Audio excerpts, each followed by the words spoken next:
न रिश्वत देते हैं, न फंसाते हैं, न बचाते हैं। तो निश्चित रूप से सरकार नंगा हो गई है और सरकार से जनता जानना चाहती है कि आखिर किसान हर जाति और धर्म के लोग हैं, वो परेशान हैं, तो परेशानी कब तक ये झेलता रहेगी किसान। और सरकार से सवाल करती है और सरकार हाथ पर हाथ धरकर बैठी हुई है और जनता के गाढ़ी कमाई का पैसा लूटने का काम करिए। अंचल ऑफिस लुटेरे का, ज़्यादातर लुटेरों का वो अड्डा हो गया है और एक कर्मचारी 5-6 लोगों को पिए रखता है और उसी से वसूली पूरे करता है। इसलिए मैं चाहूँगा कि सरकार इसको देखे और किसानों से जुड़ा हुआ मामला है, यह देश किसानों का देश है और किसान ठगे हुए महसूस कर रहे हैं।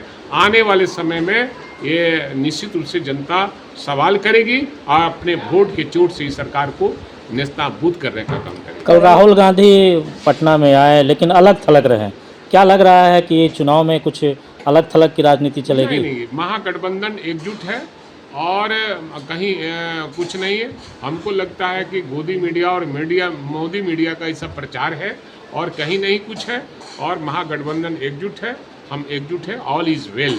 औरंगाबाद जिला में तो ऐसा भी देखा जा रहा है कि नवीनगर प्रखंड में जो है डिमांड रजिस्टर तक गायब कर दिया जा रहा है। बिहार सरकार की जमीन जो ना कोई खरीद सकता है ना बेच सकता है, उस जमीन का भी जो है मोटेशन कर दिया जा रहा है, दूसरे के नाम पर डिमांड। एनआरकी है ना, एनआरकी है। आप ही के नवीनगर का ही मामला नहीं, पूरे बिहार का ये मामला है और पूरा एनआरकी है अंचल में। और ज़मीन जिसका है उससे बेदखल कर दिया जा रहा है, जिसकी ज़मीन नहीं है उसको दखल पैसा के बल पर उसके दखल में आ जा रहा है। इसलिए एनआरकी को सरकार को दूर करना है। हमारा काम है सदन और सदन के बाहर में आवाज़ उठाना और आने वाले अभी जो चुनाव है 2025 में जनता तय कर चुकी है कि महागठबंधन की सरकार बनाना है, तभी इससे निजात पाएंगे और तेजस्वी प्रसाद यादव को मुख्यमंत्री बनाएंगे। विपक्ष आवाज़ उठा रही है तो विपक्ष की आवाज़ को कोई सुनता क्यों नहीं? अरे सुनता नहीं है, आप गोदी मीडिया मोदी मीडिया केवल सरकार का प्रचार करती है, इसलिए नहीं। हम लोग तो सदन और सदन के बाहर में मामला को उठाते ही रहते हैं। अगर आप नहीं चलाइएगा, लोकतंत्र के 4 स्तंभ हैं और एक स्तंभ अगर चुप रहेगा, गूंगा रहेगा, बहरा रहेगा तो जनता सब देखती है, पब्लिक है, सब जानती है। अदर जगह की बात छोड़िए, औरंगाबाद की बात कीजिए। औरंगाबाद में जितना बगावत हम करते हैं उतना कोई नहीं करता है। नहीं, आप सब में ये बात मैं नहीं कर रहा हूँ। मैं ये कह रहा हूँ कि उसी में कुछ ऐसे लोग हैं जो मोदी मीडिया और गोदी मीडिया के लोग हैं। मैं आपकी बात नहीं किया, ऐसे ही बहुत से पत्रकार हैं जिससे देश की जो गलतियां हैं सरकार की उसको उजागर करने का काम मीडिया ही करता है। मैं ये नहीं कह रहा हूँ, मीडिया को मैं धन्यवाद देता हूँ, वैसे मीडिया कर्मियों को जो सरकार के और जनप्रतिनिधियों द्वारा जो गलत काम किए जाते हैं उसका उजागर अगर करते हैं, मैं उन्हें धन्यवाद देता हूँ। आज की विभागीय बैठक के दौरान क्या किन बिंदुओं पर समीक्षा की गई? ये समीक्षा की चर्चा इस सब में नहीं दिया जाता है, वो गुप्त होता है। कांग्रेस के हमेशा हमलावर रह रहा है। देखिए, जनता त्राहिमाम है, हर स्तर पर त्राहिमाम है जनता, और चाहे वो जिस वर्ग का लोग हो। इस देश को आज़ाद करने वाला कौन कौम है? हिंदू, मुस्लिम, सिख, ईसाई, और इसमें हर लोग अपने आप को ठगे महसूस कर रहे हैं। सरकार 14 में चुनाव हुआ पार्लियामेंट का पहला, जब मोदी जी प्रधानमंत्री हुए, उन्होंने वादा किया था कि हमारी सरकार बनेगी तो 2 करोड़ बेरोजगारों को हर साल हम नौकरी देने का काम करेंगे। वो काम नहीं हो सका। हम 15 लाख हर व्यक्ति के खाते में भेजने का काम करेंगे। जो स्विस बैंक में पैक रहे हैं को रुपया, जिन नेताओं का, अफसरों का पैसा है, उस सब को जब्त करके और सारा पैसा जनता के खाते में 15-15 लाख देने का काम करेंगे। वो भी नहीं हो सका। तो ये जुमले का पार्टी है, कभी हिंदू मुसलमान, कभी वक्फ। अरे बेरोजगारों की चर्चा करो, देश में महंगाई है उसकी चर्चा करो।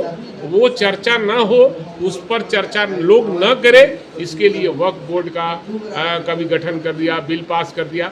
ये हड़बड़ी में लिया गया यह फैसला है, ये देश हित में नहीं है, ये असंवैधानिक है और निश्चित रूप से आरएसएस का जो एजेंडा है उसको बीजेपी लागू कर रही है। मैं इसका घोर विरोध करता हूं, भर्त्सना करता हूं। ऐसी सूचना आ रही है कि अंबानी की जो मकान बनी हुई है अट्टालिका, वो वक्फ बोर्ड की ज़मीन पर है, उसको बचाने के लिए ऐसा संशोधन लाया गया है। इसमें कितनी सच्चाई है? ये तो जांच का विषय है, इसके बारे में हमें जानकारी नहीं है। अगर ऐसी बात है तो निश्चित रूप से जांच करना चाहिए और वो बोर्ड की जब जमीन है तो निश्चित रूप से उसको खाली कर देना चाहिए। पिछले बिहार विधानसभा चुनाव 2020 जो संपन्न हुआ या लोकसभा चुनाव जो संपन्न हुआ 2024 में, उसमें औरंगाबाद और काराकाट लोकसभा सीट जो है महागठबंधन के खाते में गई, लेकिन अन्य जगहों से जो है महागठबंधन की सीट नहीं आ पा रही है और गवर्नमेंट नहीं बन रही है। इसके पीछे मेन रीजन आप क्या मानते हैं? आने वाले समय में सब लोग समझ रहा है कि हमें क्या करना है, जनता भी समझ रही है कि हम ठगे हुए महसूस कर रहे हैं और इस बार जात से ऊपर उठकर और पार्टी से ऊपर उठकर और महागठबंधन को लोग वोट इसलिए करेंगे कि तेजस्वी यादव ने 17 महीना में जिस तरह से बेरोजगारों को रोजगार देने का काम किया, ये मुख्यमंत्री 20 साल से हैं, कितने लोगों को रोजगार दिया। उन्होंने आया तो रास्ता बताया और रोजगार मिलना शुरू हुआ तो उसको विदा कर दिया, हटा दिया और दूसरे जगह आप गलबहियाँ कर लिए। तो जो लोग तो कहते हैं कि एक तरफ जो है राम राज चल रहा है तो दूसरा तरफ जो है रावण का दल है। अब सवाल है कि कौन रामराज है। आप लोग भी इसी प्रदेश के रहने वाले हैं, आप भी कितने ठगे महसूस कर रहे हैं और कितने अपराध हो रहा है इस प्रदेश में। हर व्यक्ति अपने आप को असुरक्षित महसूस कर रहा हो, चाहे वो पत्रकार भाई हो, जनप्रतिनिधि हो, चाहे वो किसी तरह का जनप्रतिनिधि, चाहे MP हो, MLA हो और चाहे वो छोटा मोटा जनप्रतिनिधि हो, और दुकानदार हो, व्यापार करने वाला लोग है, चाहे हर तबके के लोग हैं। हर व्यक्ति अपने आप को, महिला हो पुरुष हो, सब लोग अपने आप को असुरक्षित महसूस कर रहा है। इसलिए सरकार को जितना जल्द हो जनता भगाने के फेरा में लगी। नीतीश कुमार के स्वास्थ्य को लेकर राजद क्या सोच नीतीश रखती है? कुमार जी बीमार चल रहे हैं और 2-4-5 आदमी इस प्रदेश को चला रहा है, पदाधिकारी और नेता, और प्रदेश का गाढ़ी कमाई का पैसा लूट रहा है, गलत काम करा रहा है और जैसे तैसे पोस्टिंग कराकर पैसा वसूली कर रहा है। आज की राजनीति जो है आरोप प्रतिरोप